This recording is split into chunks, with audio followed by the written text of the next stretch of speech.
Hey guys, welcome back to my channel. Okay, so this is like part 2 of the first video that I just posted. So go watch that one if you haven't already, or you're just here for this video. Welcome, thank you for watching. So I'm gonna just jump straight into it. And I kind of touched on this a little bit in the first video, but I'm gonna redirect it back. So in the first video, I talked about how I didn't think that my school, Cole College, was like a good college to go to for your first year of school, and I stand on that because I'm gonna say if you are a freshman going into college, just from my personal experiences, I would say go to a community college for the first 2 years. Go to a community college, get your AA, and have that done and out the way. And I'm gonna tell you why. When I was graduating high school, I was like, okay, I know I want to go to college. I picked the college based off of what major I wanted. I went to that school. Fine. I got good grades, so I got a lot of scholarship money from my school because for my first year at Code, it was gonna be $63,000, and like it was gonna be like $63,558 or something like that. But because I got grades and I was getting the full amount from FAFSA, I only ended up having to pay like $5,500. That's all I was gonna have to pay before classes started for the first year. Granted, I did get a scholarship through my high school, so I did not have to pay that money. Which I still have to pay the subsidized and unsubsidized loan, which is like $5,500. But other than that, I did not have to come out of any out of pocket money to go to school. I didn't have to like enroll in a payment plan or anything. But with that being said, even granted I did not have to pay any money, I still have to pay back the $5,500 to Department of Education for the unsubsidized and subsidized. Go to a community college. That will save you so much money because when you go to a community college, you don't have to pay. You pay a fraction of the price that you would pay if you went to a college or a university for the basic classes that everybody has to take. Go to a community college and get the refund check and save it or use it for books or whatever you need to use it for. Because I went to Co for that year, and then after that year, I went to a community college for 2 more semesters, and I got my AA, and I got refund checks back, like, and not no little amount, money back, like. So go to a community college for the first 2 years, get that out of the way, and then go to another school. Also, that'll make the process of you getting into a university a lot easier because you already have your AA, so you're already coming in with credits. That'll make it easier and cheaper. They're more likely to pick you because you're a transfer student coming into their school. So that's just something to think about. Next. Now, if you do decide that you don't want to go to a community college and you just want to jump straight into whatever school you pick, if you, like, when you apply and they send in your financial aid letter and it's not enough, negotiate with the financial aid office for more financial aid from the school. Now, it's not going to work for every school because not every school gets the same amount of funding, especially if you want to attend the HBCU. Every school does not get the same amount of funding, but it's still worth a shot. Negotiate with your financial aid office. Tell them, hey, tell them like, hey, I need more money. Can we negotiate this? Can I get a little bit more, extra $1,000, extra $5,000, 10, 20, whatever they're offering? Take it. Negotiate with them for that extra money. Again, it don't work for everybody, but it works for some. So now, once you get to school, something that I feel like will be one of the most important things you should do when you get to college, stay in contact with your counselor, because they are responsible for a lot of students at school, and if you don't make an effort to reach out to them, they will most likely not make an effort to reach out to you, just because it's not a lot of counselors for a lot of students. So you will kind of get pushed to the back burner if you don't advocate and speak up for yourself, because they're just going to think you're doing fine and they'll just do their little like quarter check-in with you, I guess, to make sure you're picking the right classes when it's time to enroll in classes for next semester, and that will be it. That'll be it. So make sure that you stay in contact with them. Keep up with them, because most of the time they will not keep up with you. Another important thing. This is probably one of the most important things. If you are not a morning person, do not get to college and pick 8 a.m. classes, because I promise you those 8 a.m. classes in high school are nothing. They're not the same as them high school courses in college. They're not the same at all. Yes, you woke up at 6 a.m. to be in school by 7:45, 8 o'clock in high school because your mama was there to force you to wake up. In college, there's not going to be anybody there. The professors are not going to care if you come to class. They're not going to be calling and checking in. Hey, your student didn't come to class today. No, it's not going to be none of that. If you don't come, it's just going to be a 0 for the day for your attendance and whatever else you missed. Whether it was a test, a lecture, whatever. They are not going to care. All they're going to know is that you didn't come, and they're going to put that 0 in, and that's going to be it. Now, you might get a couple good professors who might send follow-up emails. Hey, I noticed you weren't in class today. What's going on? But for the most part, they're not going to care. Especially if you have a professor who is considered a tenured professor, they're not going to care at all. They're going to put in a negative 0 for you if they could, because they really don't care. They're like, you want to waste my time and not come to class, so I can just do whatever I want to your grades. So pick a schedule for you that is more realistic. Do not jam-pack your schedule. Do not have 5 classes in one day and 2 labs that are 3 hours long, because that's just going to be way too much. Especially if you have to do like a work study afterwards, or anything, like if you work a job afterwards. Don't jam-pack your day. Kind of keep it around like 2 to 3 classes, 4 if you have to, but kind of break it up. And don't pick a class for every single day. Like, there shouldn't even be an option for Monday through Friday, but like, just don't jam-pack your day and pick a very realistic schedule. You know you're not a morning riser, do not pick no class before 10 o'clock. Just don't do that. Especially, like, it don't even matter if you're staying on campus and the classroom is 5 minutes away from your door. Just don't do it.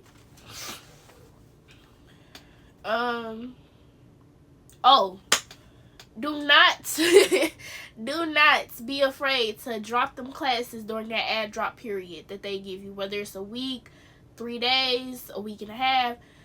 If you get to that class and the teacher say, and it's the first day of class, and that teacher say, oh, we don't have time for the syllabus, oh, we're finna jump right into it, we got a test right now, drop that class. Drop it while you sit in the class. I have done it before. I'm not afraid to do it. I have done it plenty of times. Drop that class, okay? Especially before it gets to the middle of the semester, you should have been dropped that class, and now it's a W. Drop that class. I don't care if it's the last day of the add drop period. Drop that class and pick something else. I literally was sitting in the middle of, I don't even know what class it was. All I remember was I got in there. She wasn't talking right. She talking about all this stuff that's on the syllabus. I dropped her class in the middle of her class, got up and left, and went back to my dorm room and got on my computer and started picking another class.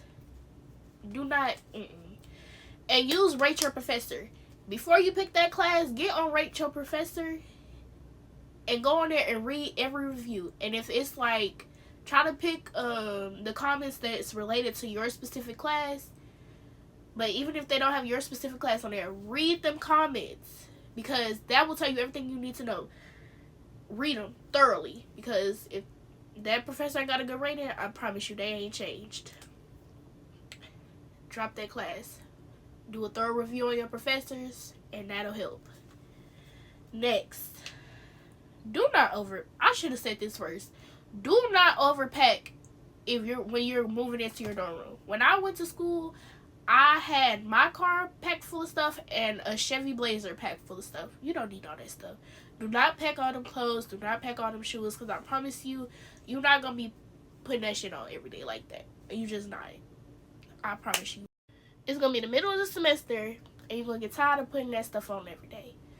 You're just going to be in t-shirts, sweats, maybe a little Uggs or Crocs or whatever. Do not pack all that stuff. Pack the essentials, like a couple pair, like, you know, pack your Crocs, pack your shower shoes, pack like boots if it get cold. I was in Iowa, so I packed plenty of pairs of Uggs and, you know, rain boots and stuff like that. Maybe gym shoes if you play a sport or if you like to work out. Clothes, don't overpack. Because you have to remember, you're going to buy stuff when you get to college too.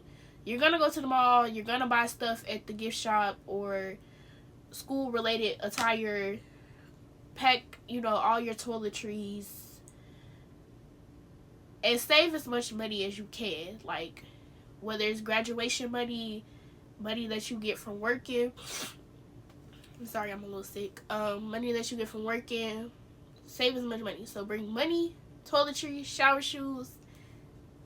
Don't overpack. You don't need all that stuff. Now, most of my stuff was bigger stuff like my fridge, microwave, air fryer, all that stuff. But even when I came home, I still packed all that stuff up in my car. I didn't even have my mama come with the other car. I just packed everything up in my car. And make sure you taking stuff home every break. Every break, take some stuff home. Because if you're not going to get a storage locker to put that stuff in when it before the next semester rolls around and you got to take all that stuff home so that you can move out and then have to move back in, take some stuff home every single break. Just take a little bit of stuff home. Because that's what I did. This is college. Make friends. I know I'm probably being a little bit of a hypocrite when I say that because I didn't make barely no friends my first semester in college. I didn't really make friends to my second semester, and then I was upset because I didn't go back to that school and I didn't get to hang out with them no more. Those are my girls. I still love them down. And we still talk every day, but I don't get to see them in person every day no more. And I kind of upset because I could have had the first semester to hang out with them, make friends. Now, I went to a PWI, so it was not a lot of us. But when I did start to come around, I started hanging out with all of them. And they were super cool. Make friends. Hang out. Go to concerts. Go to clubs with them. Go to parties with them. Study with them. Just make friends. Just be open. Don't just go back to your dorm room after every single class. Make friends. I'm telling you, it will make college so much better. It will make you not even want to feel like you want to go home every single day. Make friends. Make friends, please, because them will be your yes. Them people that you was friends with in high school might not even be your friends no more. But them friends that you made in college will be your lifetime friends. I guarantee right now, if I call any of the friends that I made in college and ask them for anything, they got it. And none of us even live close to each other. I live in Kansas City, and I live half of the time here in Kansas City and the other half in Dallas. And they live in Chicago, Milwaukee. Now, my one friend, Jada, she lives right down the road in St. Louis. But still, I mean, it's close, but it ain't that close. But make friends, just please.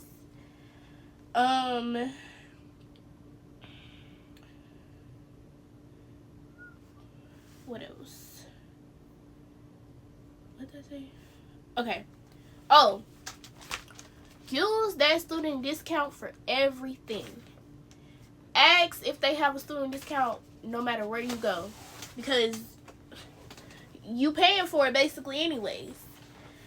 Use that student discount everywhere. Whether you want to use Apple Music, Spotify Music, use it. Hulu, Paramount Plus, Claire's, food places, use that student discount. Matter of fact, download that, I can't think of the app right now. If I think of it, I'll put it on the screen when I go back and edit this video.